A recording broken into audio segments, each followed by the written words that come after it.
এই বিয়ের সিজনটা প্রত্যেকটা মেকআপ আর্টিস্টের কাছে একটা উৎসবের মতো। পুজো চলে গেলে যেমন আমাদের মন খারাপ হয়, সেরকম মেকআপ আর্টিস্টদেরও বিয়ের সিজনটা চলে গেলে ভীষণই মন খারাপ হয়। আর এই গণবিবাহের ডেটগুলোতে মেকআপ আর্টিস্টদের যা চাপ যায়, সেই গল্পই আজকে শেয়ার করব তোমাদের সাথে। দিনটা ছিল 24 জানুয়ারি, বিশাল একটা বড় দিন ব্রাইডাল মেকআপ আর্টিস্টদের জন্য। এই দিনে প্রচুর বিয়ে হয়েছে। যেমন 15ই ডিসেম্বর একটা বিশাল বড় দিন থাকে প্রত্যেক সিজনেই, সেরকম বছরে ছিল 2025-এর 24শে জানুয়ারি ডেটটা। আর শরীরের কথা না ভেবেই চলে গিয়েছিলাম আমি কাজে। তার কারণ হলো, আগের দিন আমার ভীষণ পরিমাণে শরীর অসুস্থ ছিল, আমি একেবারে বিছানায় শুয়েছিলাম। কিন্তু আমার যে পরের দিন ব্রাইডাল বুকিং আছে, সেটা কি ভুলে গেলে চলবে? তো তাই ওষুধ খেয়ে শরীর অসুস্থতাকে চাপা দিয়ে রেখে একদম চলে গেছিলাম ব্রাইডের বাড়ি। আর ব্রাইড করছিল অনেকটাই লেট, প্রায় 3 ঘন্টা লেট হয়েছিল। তবুও ব্রাইডাল সিজন আর ব্রাইডাল মেকআপ আর্টিস্টদের কাছে এটা অনেক বড় একটা দিন। তো ব্রাইডের বাড়ি চলে যখন গিয়েছি, দেখি যে লাইটের অবস্থা খুব একটা ভালো নয়। আর এখানে আমি আমার সমস্ত জিনিসপত্র রেডি করে বসেছি, আর রিং লাইটটাকেও সেট করে বসেছিলাম। এখানে একটা আমি স্টোভ ক্রিম বানিয়ে নিয়েছি, যেটা আমি তোমাদের সাথে শর্টসে শেয়ার করেছি, তোমরা চাইলে গিয়ে দেখে আসতে পারো। আর এই ব্রাইডাল মেকিং ভিডিওগুলো তোমাদের কেমন লাগছে সেটা কিন্তু অবশ্যই কমেন্ট করো, তাহলে আমি আরও বেশি করে এই ভিডিও তোমাদের সাথে শেয়ার করব। দেরি হয়ে গেল, অনেক দেরি হয়ে গেছে। এই যে এতক্ষণ বাদে ব্রাইড এলেন, আর তারপর এত মিষ্টি করে বলার পর ব্রাইডকে কি আর বকা যায় যে তুমি কেন এত লেট করেছো? তো তাই না বকাবকি করে আমি আমার কাজে মন দিয়েছি, যাতে কতটা তাড়াতাড়ি ব্রাইডকে রেডি করে দেওয়া যায়। আর প্রত্যেকটা ব্রাইডের কিন্তু আলাদা স্টোরি থাকে, তো এই মেকওভার করার সময় সেই স্টোরিগুলো শুনতে খুব ভালো লাগে। তো এই ব্রাইডের ছিল লাভ ম্যারেজ। তো এতদিন পর্যন্ত যতগুলো ব্রাইডকে সাজিয়েছি, প্রায় সকলেরই বলতে গেলে লাভ ম্যারেজ, শুধু একজনেরই অ্যারেঞ্জ ম্যারেজ ছিল, কিন্তু তাকে দেখে বোঝার উপায় নেই যে তার অ্যারেঞ্জ ম্যারেজ। ভীষণভাবে সব কিছু লাভ ম্যারেজের মতো ব্যাপার ছিল। তো যাই হোক, তো এখানে যেই ব্রাইডকে আমি সাজাচ্ছি, তার বাড়ি কিন্তু আমার বাড়ি থেকে খুবই কাছাকাছি। এতদিন পর্যন্ত যতগুলো ব্রাইড করেছি সব বেহালারই ছিল, তো আমার ক্ষেত্রে ভীষণই সুবিধা হয় ব্রাইডকে সাজাতে যেতে। আর এই ব্রাইডের ছিল ডাস্কি স্কিন টোন, তো সেই অনুযায়ী আমি কিন্তু মেকআপ লুকটা দেওয়ার চেষ্টা করেছি। আর ব্রাইড যেহেতু, সেই কারণে এক টোন আপ কিন্তু হবেই মেকআপ, তো সেই বুঝেই আমি পুরো লুকটা করে নিয়েছি। আর এটা ছিল ফরএভার 52-এর একটা বেস। যেহেতু শীতের শেষের দিকে, তাই আমি ফরএভার 52-এর ফাউন্ডেশনটাই ব্রাইডকে সাজেস্ট করেছিলাম। তো আমি কিন্তু মেকআপগুলো স্টেপ বাই স্টেপ করতে থাকছি, তোমরা কিন্তু প্রত্যেকটা স্টেপ ফলো করলেই বুঝতে পারবে আমি কী প্রোডাক্ট অ্যাপ্লাই করেছি। আর আমার এই ব্রাইড ছিল কিন্তু ভীষণই মিষ্টি একটা কোঅপারেটিভ ব্রাইড।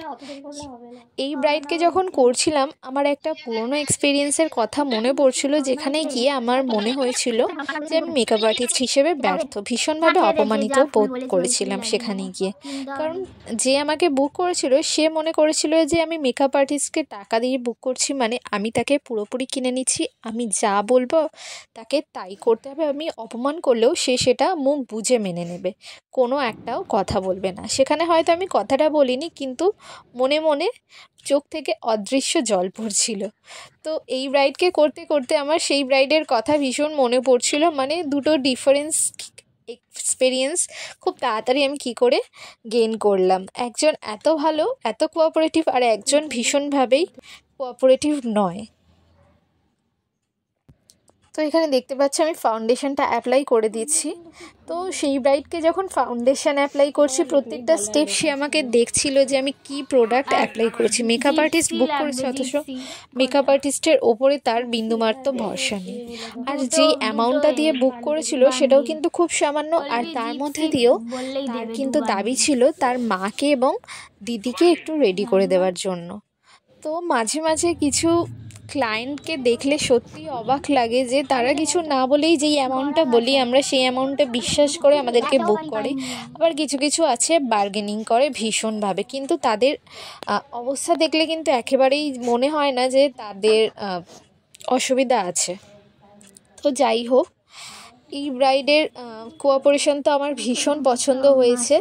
সাথে সাথে ব্রাইডের সাথে একটু গল্প করে নিচ্ছিলাম, কোথায় বিয়ে হচ্ছে, কেমন তার পরিবারের সম্পর্কে একটু টুকটাক কথাবার্তা আমরা বলে নিচ্ছিলাম।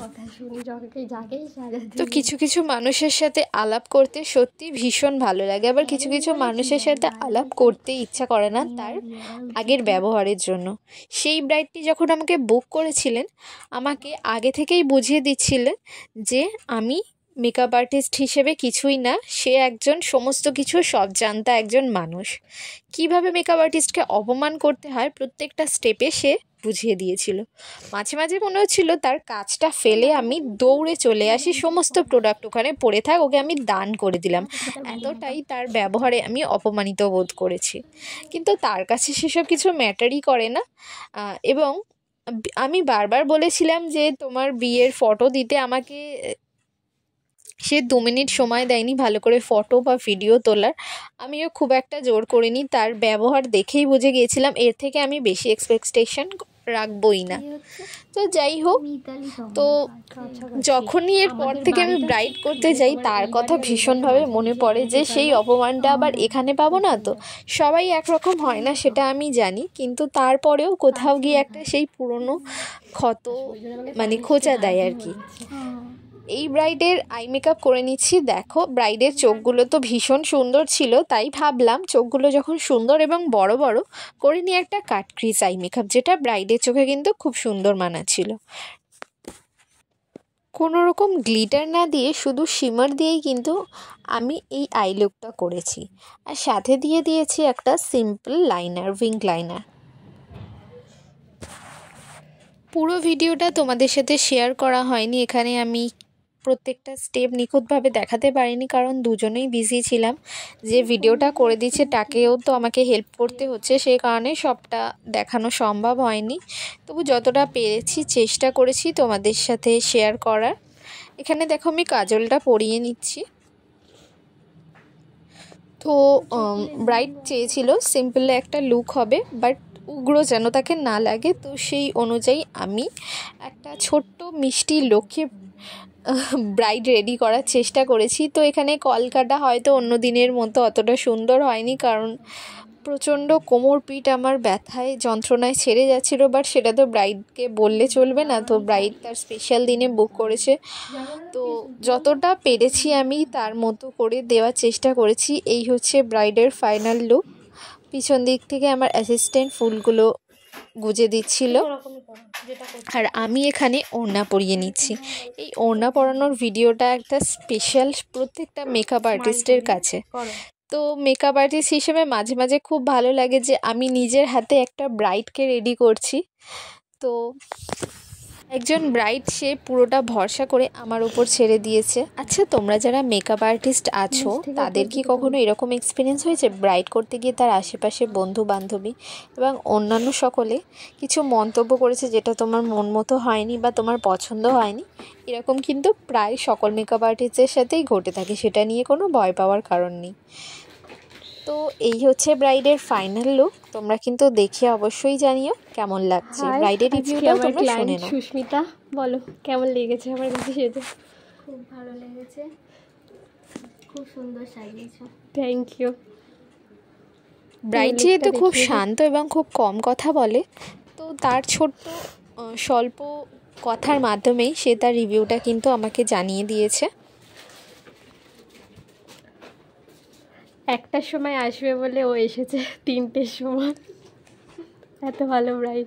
তো এরপর আমি চলে গেছি নেক্সট লোকেশানে, আর নেক্সট লোকেশানে যেতেই একটা বড় ঘটনা ঘটে গেছে। আমি যেই ট্রলিটা নিয়ে গেছিলাম সেই ট্রলির চাকাটা ভেঙে গিয়েছিল, তারপর আমার পুরো রাস্তাটা যেতে হয়েছে একদম হাতে করে ট্রলিতে বয়ে বয়ে নিয়ে গিয়ে। তো এটা ছিল হচ্ছে নেক্সট ক্লায়েন্টের লুক। তো তোমরা জানিও দুটো লুকই কেমন হয়েছে, আর ভালো লাগলে লাইক, কমেন্ট, শেয়ার আর সাবস্ক্রাইব করতে একদমই ভুলো না। যারা আমার কাছে ব্রাইডাল বুকিং নিতে চাইছো তারা সে কিন্তু কন্ট্যাক্ট